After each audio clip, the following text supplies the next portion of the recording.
Welcome to Zee Telugu news. ఇక ఆర్ఎస్ ప్రవీణ్ కుమార్ కు బీఆర్ఎస్ లో సంచలన పదవిని ఆఫర్ చేశారు గులాబీ boss KCR. Erravalli farm house లో ప్రవీణ్ కు కండువా కప్పి బీఆర్ఎస్ లోకి ఆహ్వానించారు కేసీఆర్. బీఆర్ఎస్ పార్టీ ప్రధాన కార్యదర్శిగా ప్రవీణ్ త్వరలోనే ప్రకటిస్తామని కేసీఆర్ చెప్పారు. భవిష్యత్తులో కూడా ఉన్నత స్థానంలో ఉంటాడని చెప్పారు. సహృదయపూర్వకంగా స్వాగతిస్తున్నామన్నారు కేసీఆర్. ఉద్యమ సమయంలో మాయావతి దగ్గరకు 18 సార్లు వెళ్లారని, బహుజనవాదం తెలంగాణవాదం ఒకటేనని ఒప్పించారని గుర్తు చేశారు. తెలంగాణలో గురుకుల విద్యను అభివృద్ధి చేయడంలో ప్రవీణ్ సహకరించారని గుర్తు చేశారు. దళిత బహుజన బిడ్డలను విద్యావంతులను చేయడంలో దేశ విదేశాల్లో వాళ్లు ఉన్నత స్థాయిలో ఎదిగారని కేసీఆర్ గుర్తు చేశారు.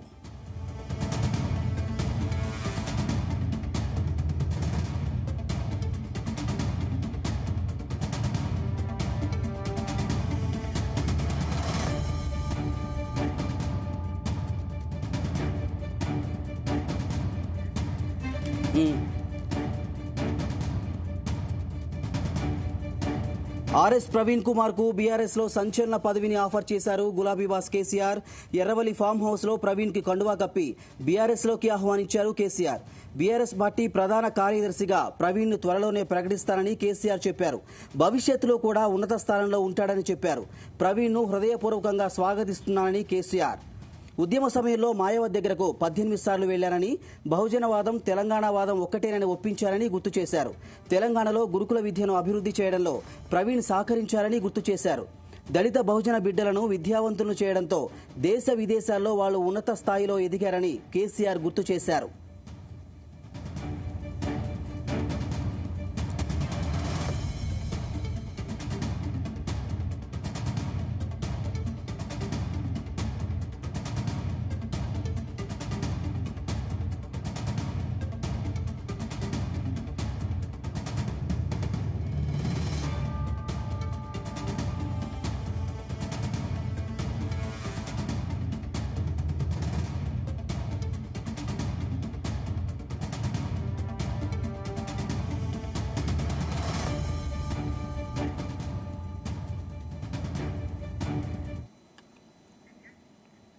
మాజీ మంత్రి మల్లారెడ్డి అక్రమాలు ఇకపై సాగవని వార్నింగ్ ఇచ్చారు మెదక్ ఎమ్మెల్యే మైనంపల్లి రోహిత్.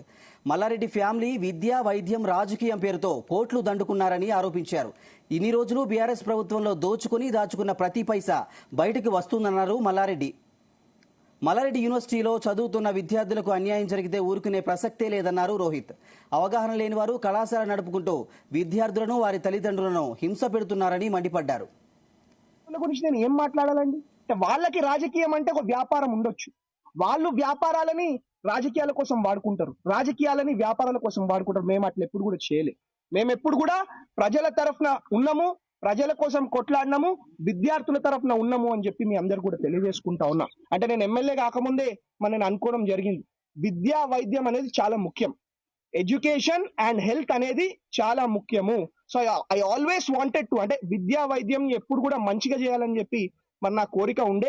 కాబట్టి తప్పకుండా మంచి విద్య, మంచి వైద్యం అంటే ఈ యూనివర్సిటీ అనే కాదు, పుట్టి మల్లారెడ్డి యూనివర్సిటీ అనే కాదు, ఏ యూనివర్సిటీలో ఏ తప్పైనా విద్యార్థులు మా దగ్గరకు వచ్చినప్పుడు తప్పకుండా వాళ్ళ వైపు నిలబడతాం, వాళ్ళ కోసం కొట్లాడతాం అని చెప్పి మీ అందరు కూడా మరి ఇంకొకసారి పేరున తెలియజేసుకుంటా ఉన్నాను. ఇవాళ మాట్లాడుతా ఉన్నారు, అరే రెగ్యులేటరీ బోర్డు ఉంది కదా, వాళ్ళ దగ్గరకు పోవచ్చు కదా. అంటే నేను ఒకటే చెప్తా ఉన్నా, ఇప్పుడు కనీసం పేరెంట్స్ వస్తే వాళ్ళని నిలగొడతా ఉన్నారు, ఫోన్లు లేపరు, అంటే ఎట్లా పడితే అట్లా మాట్లాడతారు. తప్పు చేస్తే ఆ రెగ్యులేటరీ బోర్డునైనా క్వశ్చన్ చేస్తాం, మిమ్మల్ని అయినా క్వశ్చన్ చేస్తాము. వీఆర్ ద లా మేకర్స్, ప్రజల తరఫున కొట్లాడే వ్యక్తులం మేము. అంటే పాలిటిక్స్ అంటే ఏందండి? వీళ్ళ కోసం ఏదో 5 ఏళ్లకు ఒకసారి వచ్చి పైసలు ఖర్చు పెట్టి గెలవంగా అది రాజకీయం అనుకుంటారు. అది రాజకీయం కాదు. మాకు ఎప్పుడు కూడా ప్రతి క్షణం ప్రజలలో ఉంటాం, ప్రజల కోసం పోరాడతాం, విద్యార్థుల కోసం పోరాడతాం, విద్యార్థుల కోసం కొట్లాడి వాళ్ళకి మంచి విద్యా వైద్యం అందే విధంగా మరి మేము పోరాడతాం అని చెప్పి మీ అందరు. అంతకుముందు మల్లారెడ్డి అగ్రికల్చర్ యూనివర్సిటీలో గొడవపై స్పందించారు Malla Reddy university director doctor Preethi Reddy. Congress నేత మైనంపల్లి హనుమంతరావు యూనివర్సిటీ లోపలికి వచ్చి రౌడీయిజం చేసి విద్యార్థుల జీవితాలతో ఆడుకుంటున్నారని ఆగ్రహం వ్యక్తం చేశారు. రాజకీయాలు బయట చేయాలని యూనివర్సిటీలో కాదని హెచ్చరించారు. 10 ఏళ్లుగా యూనివర్సిటీలో లేని ఇబ్బందులు 2 నెలల నుంచి మాత్రమే ఎందుకు ఉత్పన్నమవుతున్నాయని ప్రశ్నించారు. మేడ్చల్ నియోజకవర్గంలో తమను రాజకీయంగా ఎదుర్కోలేక ఇలాంటి చర్యలకు పాల్పడుతున్నారని ఆరోపించారు. మంచి పెద్ద ఎత్తున పొజిషన్ పొలిటికల్ కి ఎడ్యుకేషన్ కి సంబంధం లేదు. మేమేం తప్పు చేస్తలేము. We are educationist, we are giving education. మేము ఎడ్యుకేషన్ ఇస్తున్నాము, అది తప్ప. వీఆర్ గివింగ్ హాస్పిటల్ సర్వీస్, అది తప్ప. And we are giving so much of అంటే ఒక job opportunities to so many faculty. ఇంకా మన స్టూడెంట్స్ కూడా మంచి డిగ్రీ తీసుకొని బయటికి వెళ్లి యుఎస్ కి వెళ్లి వేరే దేశాలకు వెళ్లి మన దేశాల్లో కూడా మంచి పెద్ద ఎత్తున పొజిషన్స్ లో ఉన్నారు. ఎక్కడ చూసినా మన స్టూడెంట్స్ ఉన్నారు. ఇంకా వాళ్ళు ప్రౌడ్ గా చెప్పుకుంటున్నారు that we belong to Malla Reddy university or Malla Reddy group of institutions, Malla Reddy health city. అది మనకు proud moment. We are doing nothing wrong. వాళ్ళు ఏదైనా అనుకొని ఏదైనా చేసుకొని వాళ్ళు మాట్లాడే పద్ధతి కరెక్ట్ కాదు. మళ్ళీ ఎవరన్నా ఫర్దర్ గా ఎవరన్నా ల్యాండ్ గ్రాబింగ్ అని ఏది లేకుండా నోటికి వచ్చినట్టు బాగితే కరెక్ట్ గా ఉండదు. వాళ్ళకి నిజంగానే వాళ్ళు అంటున్నారు కదా. నేను ఈ రోజు వీడియో విన్నాను. అన్న ఏమన్నారు, అందరికి స్టూడెంట్స్ కి ఫ్రీ ఎడ్యుకేషన్ ఇచ్చే బాధ్యత నాదంటే, సరే ఆయనకు ఒక కాలేజ్ కట్టమనండి, లేకపోతే కనీసం ఒక స్కూల్ కట్టమనండి. ఆయనకు అంత ఫ్రీ ఎడ్యుకేషన్ ఇచ్చే కోరిక ఉంటే ఆయనకి ఫ్రీ ఎడ్యుకేషన్ ఇచ్చుకోమనండి. We'll respect him. ఆ టైంలో ఆయనకి ఎవరు పే అవ్వాల్సిన అవసరం లేదు. Let him start his own institutions, let him start his own school and అక్కడ మొత్తం ఫ్రీ ఇవ్వరానండి ఆయన. అప్పుడు మనం చూస్తాం. So this is the situation. ఏదున్నా కూడా. అండ్ మూడో విషయం సార్, ఏదున్నా వి ఫాలో. ఇప్పుడు జేఎన్టీలో ఏం పాలసీ ఉందో అదే పాలసీ మన మల్లారెడ్డిలో ఉన్నాయి. మన ఫ్యాకల్టీ గురించి కానీ అంత పర్ఫెక్ట్ గా ఉంది. ఏదైనా వచ్చి ఒక నడిచే ఒక సిస్టమ్ నడుస్తున్నప్పుడు యూనివర్సిటీలో వచ్చి స్టూడెంట్స్ ని రచ్చగొట్టడం కరెక్ట్ కాదు. దిస్ ఇస్ అది మాకు మంచిగా అనిపిస్తలేదు. అండ్ ఇంకోటి ఏంటంటే, మనకి ఏదైనా ఇన్స్టిట్యూషన్స్ లో ఒక పద్ధతి, ఒక సిస్టమ్ ఉంటది. If there is any doubt, ఒకవేళ ఈ 22 మెంబర్స్ కి ఒక డౌట్ ఉంటే, లేకపోతే స్టూడెంట్స్ కి అయినా లేకపోతే వేరే స్టూడెంట్స్ కి ఏదైనా కంప్లైంట్ ఉంటే, they can write are they can ask the authorities. అంటే స్టేట్ గవర్నమెంట్ లో ఉండే respected department of education or who ever it is. ఎందుకంటే వాళ్ళ దగ్గర ఒక రిప్రజెంటేషన్ వెళ్తే they can come and inspect. They can come and inspect, they can ask for a personal hearing. వాళ్ళు వచ్చి మమ్మల్ని అడగొచ్చు, మమ్మల్ని దాని డీటెయిల్ అడగొచ్చు, వీఆర్ ఆన్సర్ దే. బట్ ఇక్కడ వచ్చి వాళ్ళు ఏదో పొలిటికల్ అజెండా చేసి మల్లారెడ్డి గారు ఫోటో కాల్పించేసి, this is not the right way. And ఇట్లాంటి డిటైన్ చేసేది ఒకటే యూనివర్సిటీ కాదండి, there are so many universities. మాజీ మంత్రి శ్రీనివాస్ గౌడ్ బీజేపీలో చేరుతున్నారనే ప్రచారంలో వాస్తవం లేదన్నారు డీకే అరుణ. భారతీయ జనతా పార్టీకి ప్రజల్లో ఉన్న ఆదరణను ఓర్వలేక ప్రతిపక్ష పార్టీల నాయకులు ప్రజల్ని తప్పుదోవ పట్టిస్తున్నారని ఫైర్ అయ్యారు. ఇందులో భాగంగానే మాజీ మంత్రి శ్రీనివాస్ గౌడ్ బీజేపీలో చేరుతున్నట్టు ప్రచారం చేశారని మండిపడ్డారు. శ్రీనివాస్ గౌడ్ పార్టీలో చేరే అంశంపై రాష్ట్ర జాతీయ నాయకులతో సంప్రదించలేదన్నారు. కానీ ప్రచారం మాత్రం జోరుగా చేస్తున్నారని చెప్పారు. ఇదంతా కొంతమంది కుట్రతో జరుగుతోందని ఆరోపించారు. భారతీయ జనతా పార్టీ రేపటి నుంచి ఎన్నికల ప్రచార కార్యక్రమాన్ని ప్రారంభించబోతా ఉంది. రోజు పార్టీలో పెద్ద ఎత్తున చేరికలు, మొన్నటి నుంచే పెద్ద ఎత్తున చేరికలు జరుగుతూ ఉన్నాయి. మొన్న నిన్న ఇవాళ కూడా మార్నింగ్ ఇక మధ్యాహ్నం వరకు పెద్ద ఎత్తున చేరికల కార్యక్రమం ఇక్కడ జరిగింది. బుధవారం నుంచి కూడా పెద్ద ఎత్తున మళ్ళీ చేరికలు ఆయా నియోజకవర్గాల వారీగా లేదా మండల కేంద్రాల వారీగా కూడా జాయినింగ్ ప్రోగ్రాంలు ఉండబోతున్నాయి. ఇప్పుడు ఎక్కడుంటే అక్కడ మాట్లాడే వాళ్ళ గురించి మేము ఏం మాట్లాడతాం చెప్పండి. మీరే చూసినారు, ఒక వీడియో పెద్ద ఎత్తున వైరల్ అయింది. చూపించమంటే నేను చూపిస్తాను మళ్ళీ ఒకసారి. మొత్తం ఈ వీడియో వైరల్ అవుతుంది. ఒక సిద్ధాంతమైన పార్టీ, ప్రజల కోసం పోరాడుతున్న పార్టీ, దేశాని కోసం పోరాడుతున్న పార్టీ. ఇటువంటి పార్టీని వదిలి తుప్పు నా కొడుకులు బయటికి పోతారు, లుచ్చ నా కొడుకులు బయటికి పోతారు. జితేందర్ రెడ్డి అసంటోడు పోడురా బాబు అని గుర్తు పెట్టుకోండి. అది జవాబు వాళ్లే చెప్పాలి, మేము చెప్పడానికి ఏం లేదు ఇక్కడ దీంట్లో. వాళ్ళు ఏడ ఉంటే ఆ పార్టీని వాళ్ళు మెచ్చుకోవడం అనేది అంటే సరే మామూలు విషయం అయితే సరే, ఎవరికి ఇష్టం ఉన్నా కూడా వాళ్ళు ఉండొచ్చు. వారి యొక్క అభిప్రాయం, వాళ్ళు ఏ పార్టీలో పోవాలనుకుంటే ఎవరైనా వాళ్ళ సొంత అభిప్రాయం అది. కానీ వారు చెప్పిన మాటలు మీరే వినండి అని చెప్తున్నారు, అంతకంటే చెప్పేది ఏం లేదు. ఈ పార్టీ భారతీయ జనతా పార్టీ పెద్ద ఎత్తున గుర్తింపు ఇచ్చింది వారికి నేషనల్ ఎగ్జిక్యూటివ్ మెంబర్గా వారికి అవకాశం కల్పించింది. నేషనల్ లెవెల్లో కూడా సెంట్రల్ లెవెల్ పార్టీలో కూడా కోర్ కమిటీలో వాళ్లకు అవకాశం కల్పించింది. వారికి ఎక్కడా భారతీయ జనతా పార్టీ గౌరవం తగ్గించలేదు. మొన్న అసెంబ్లీ ఎన్నికల్లో కూడా వారి కుమారుడికి ఇక్కడ నుంచి అసెంబ్లీ సీటు కావాలంటే అసెంబ్లీ సీటు కూడా ఇచ్చింది. వారి కుమారుడికి మహబూబ్నగర్లో ఎలాంటి పరిచయం లేకపోయినా ప్రజలకు మరి మిథున్ రెడ్డి అంటే ఎవరో తెలియకపోయినా ఎవరితో ఎలాంటి ఇక్కడ కనెక్షన్స్ కూడా లేకపోయినా జితేందర్ రెడ్డి కొడుకు అని చెప్పేసి పెద్ద ఎత్తున కార్యకర్తలందరూ కూడా పూర్తిగా అహర్నిశలు కృషి చేసి ఇక్కడ ఆయన గెలుపు కోసం పనిచేసిండు. సో ఆ విషయాలన్నింటినీ కూడా ఒకసారి ఆలోచించుకోవాలి. కార్యకర్తల మనోభావాలను అంతా దెబ్బతీసే విధంగా పార్టీలో ఎవరు లేకుంటే నాకు టికెట్ ఇచ్చేది చాలా ఆక్షేపణీయం. ఆ వర్డ్ అనేది మహబూబ్ నగర్ స్థానాన్ని చాలా మంది ఆశించిన వాళ్ళందరూ బయటికి వెళ్ళిపోయినరు. ఈయన మాకే వస్తుందంటే వాళ్ళందరూ బయటికి వెళ్ళిపోయినరు. పెన్నం శ్రీనివాసరెడ్డి కానీ, ఎంపీ వెంకటేష్ కానీ, అదేవిధంగా అనేక వైసీపీ ఎంపీ విజయసాయిరెడ్డిపై నిప్పులు చెరిగారు మాజీ మంత్రి నారాయణ. వైసీపీ అధికారంలో ఉండగా 5 ఏళ్లు ఏం చేశారని ప్రశ్నించారు. నెల్లూరు నగరంలో బాబు ష్యూరిటీ భవిష్యత్ గ్యారంటీలో భాగంగా పలు డివిజన్లలో నారాయణ పర్యటించారు. నెల్లూరును అన్ని రంగాల్లో అభివృద్ధి చేసింది టీడీపీనే అన్నారు. వచ్చే ఎన్నికల్లో తెలుగుదేశం పార్టీని భారీ మెజార్టీతో గెలిపించాలన్నారు. అంతకుముందు నారాయణకు టీడీపీ శ్రేణులు అపూర్వ స్వాగతం పలికారు. శాంక్షన్ చేసాం లేకపోతే ఇవ్వరు. ఆ తర్వాత ముఖ్యమంత్రి గారిని అడిగి కేబినెట్ లో పెట్టించి అప్రూవ్ చేయించా. రాష్ట్ర బడ్జెట్లో అయ్యేటట్టుగా. రాష్ట్ర బడ్జెట్లో ఎందుకు చేసుకోలేదు? ప్రతి సంవత్సరం రాష్ట్ర బడ్జెట్ చేసేటప్పుడు దాని బడ్జెట్ ఇవ్వాలా, అది వాళ్ళ డ్యూటీ. నేను చేయించా, కేబినెట్లో అప్రూవ్ చేయించా. నెల్లూరు ప్రజలందరూ చెప్తున్నాను, వీళ్ళు కల్లబల్లి మాటలు చెప్తున్నారు. కల్లబల్లి మాటలు కేబినెట్లో నేను అప్రూవ్ చేయించా. నెల్లూరు ప్రజల మీద బర్డెన్ పడకుండా రాష్ట్ర ప్రభుత్వమే తన బడ్జెట్లో మార్చిలో శాంక్షన్ చేసే బడ్జెట్లో చేసేటట్టుగా. కానీ ఎస్ఎంఎస్లు ఇస్తున్నారంట, కాబట్టి అది నమ్మవద్దు. ఒకటేనండి, నీ మాటలు చెప్పే వ్యక్తిని కాదు, నాదంతా చేతలే. మీకు అందరికీ తెలుసు. 43,000 ఇళ్లు కట్టమని నన్ను ఎవరు అడగలా. నెల్లూరులో పుట్టి పెరిగినందుకు చేశా, ఓటు అడగగానే చేశా.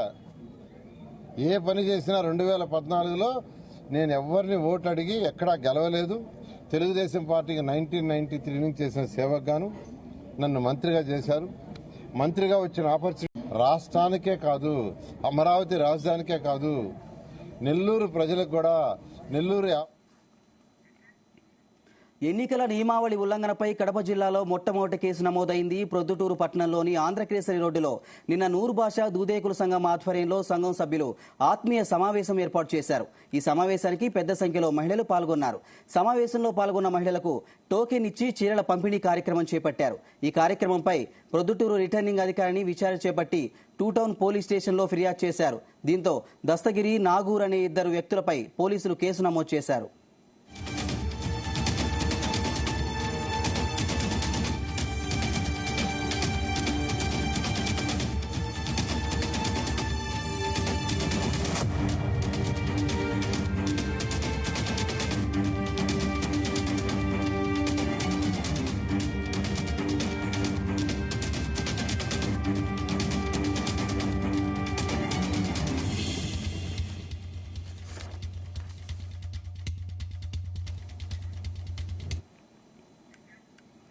రంగారెడ్డి జిల్లా ఇబ్రహీంపట్నం నియోజకవర్గంలో అన్నదాతలు ఆందోళన చెందుతున్నారు. సాగునీరు లేక రోజురోజుకు పంటలు ఎండిపోతున్నాయని ఆవేదన వ్యక్తం చేస్తున్నారు. నియోజకవర్గంలో ఇబ్రహీంపట్నం, మంచాల, యాచారం, అబ్దుల్లాపూర్ మెట్ మండలాల్లో ఇదే పరిస్థితి ఉందన్నారు. ఇప్పుడే ఇలా ఉంటే ఏప్రిల్, మే నెలలో మరింత కఠిన పరిస్థితులు తప్పవంటున్నారు. ప్రభుత్వం తమను ఆదుకోవాలని కోరుతున్నారు రైతులు.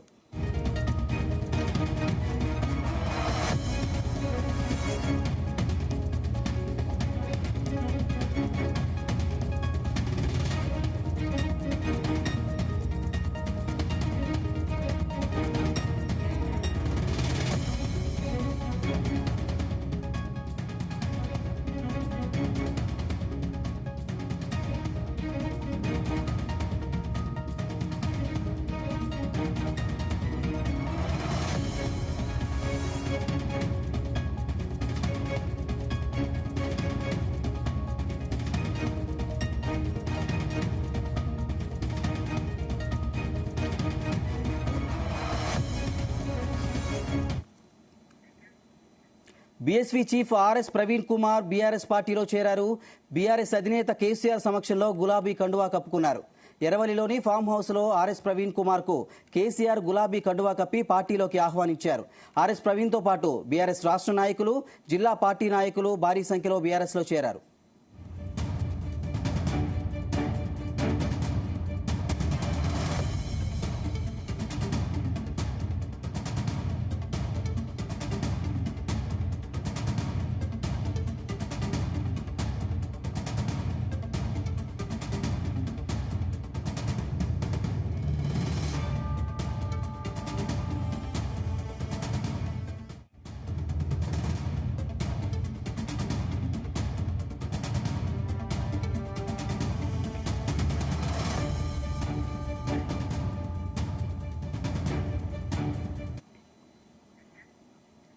ఒకరిద్దరు తప్ప మీడియా ఓనర్స్ అందరూ అమ్ముడుపోయారని ఫైర్ అయ్యారు ప్రజాశాంతి పార్టీ అధ్యక్షుడు కేఏ పాల్.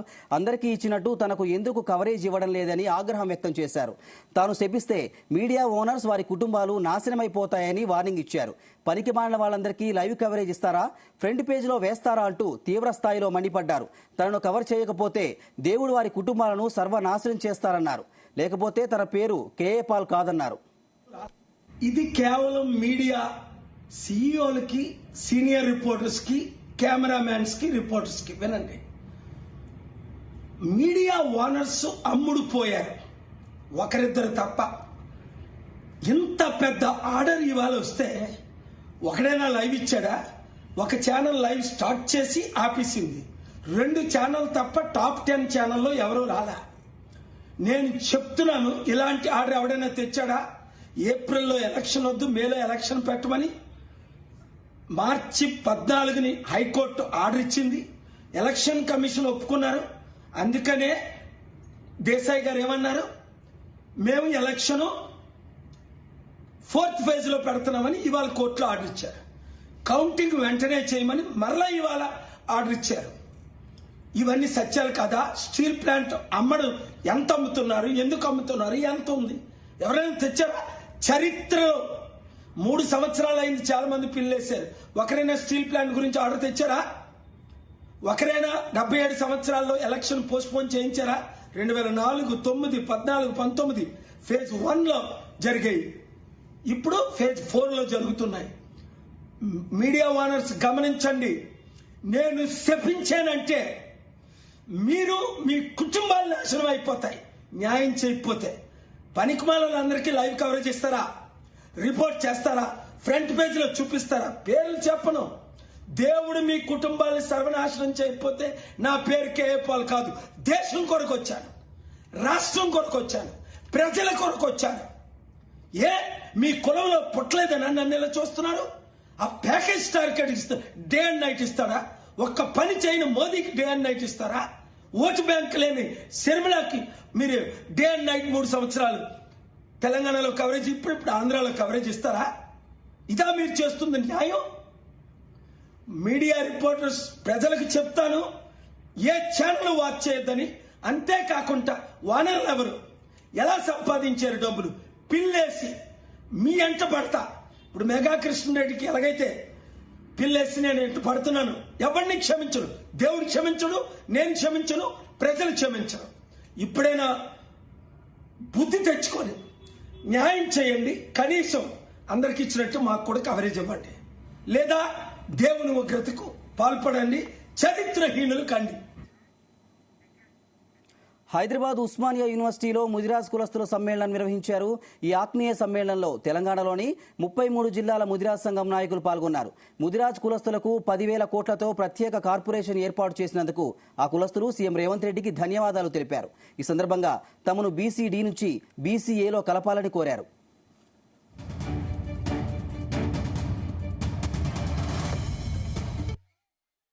జరుగుతున్నటువంటి ముదిరాజు విద్యార్థుల ఆత్మీయ సమ్మేళనానికి విచ్చేసినటువంటి 33 జిల్లాల నుంచి వచ్చినటువంటి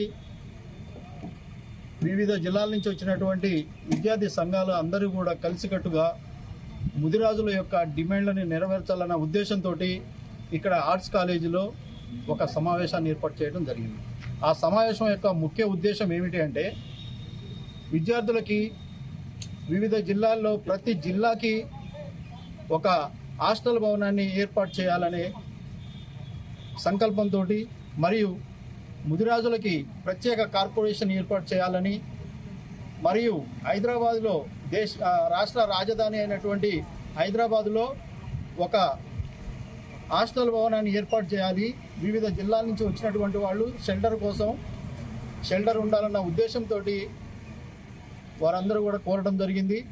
ఇక్కడ యూనివర్సిటీలో జరుగుతున్నటువంటి ఈ విద్యార్థుల ఆత్మీయ సమ్మేళనానికి వేలాదిగా వచ్చినటువంటి ముదిరాజు విద్యార్థులకి నా కృతజ్ఞతలు తెలియజేస్తూ, ఇక్కడ బీసీ మెయిన్ కాన్సెప్ట్ ఏంటంటే BCD నుంచి ముదిరాజుల్ని BCAలోకి మార్చాలని కోరడం జరిగింది.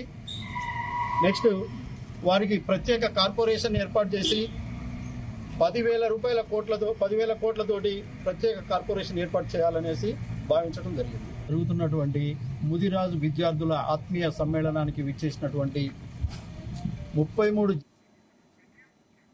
ఏపీలో ఎన్నికల ప్రధానాధికారికి టీడీపీ రాష్ట్ర అధ్యక్షుడు అచ్చెన్నాయుడు లేఖ రాశారు. ప్రభుత్వ శాఖల వెబ్సైట్లలో సీఎం జగన్ మంత్రుల బొమ్మలు తొలగించాలని లేఖలో పేర్కొన్నారు. ఎన్నికల నిబంధనల ప్రకారం కోడ్ అమల్లోకి వచ్చిన తక్షణం నుంచి ప్రభుత్వ వెబ్సైట్లలో రాజకీయ పార్టీలకు చెందిన వారి ఫోటోలను ఉండరాదన్నారు. సీఎం, మంత్రులు, రాజకీయ నాయకుల చిత్రాలు తొలగించాలంటూ ప్రభుత్వ శాఖలకు చెందిన సెక్రటరీలకు, శాఖాధిపతులకు ఆదేశాలు జారీ చేయాలని ఎన్నికల అధికారులను కోరారు.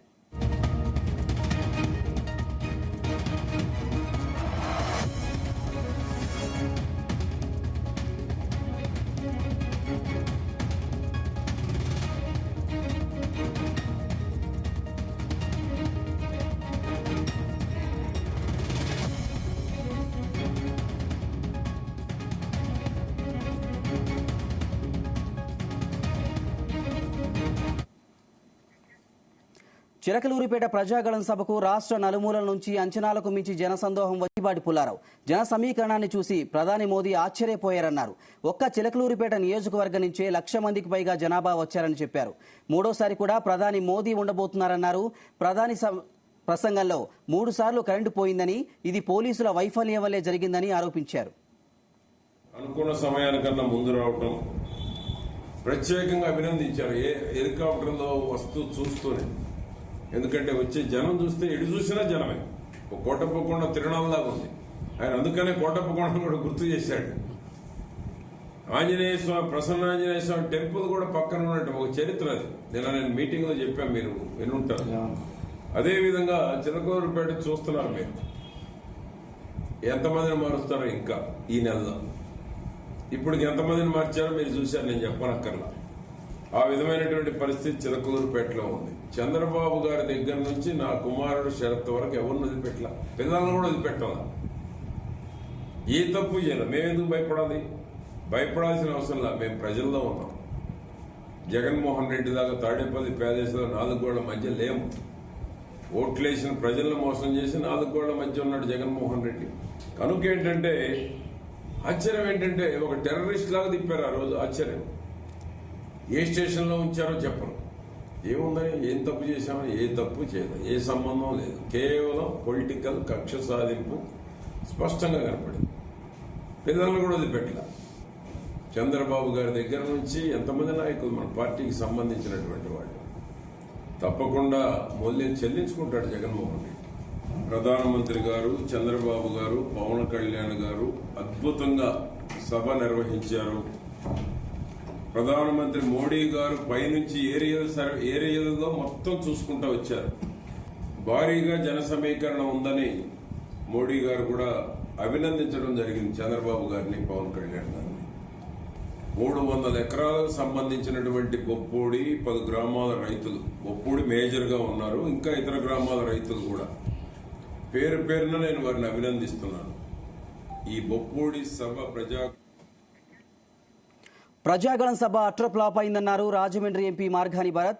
ప్రధానమంత్రి సభలో మైకులు పనిచేయకపోవడం 3 పార్టీల కూటమికి అపశకునమని ఎద్దేవా చేశారు. చంద్రబాబు, పవన్ కళ్యాణ్ ఆంధ్రప్రదేశ్ కోసం ఆలోచించే వ్యక్తులు కాదని విమర్శించారు. మోదీ సమక్షంలో చంద్రబాబు ఎందుకు ప్రత్యేక హోదా గురించి అడగలేదని ఎంపీ భరత్ ప్రశ్నించారు. ఆంధ్రప్రదేశ్ వేదికగా మరి అశుభ శకునం అని నేను చెప్తా ఉన్నా.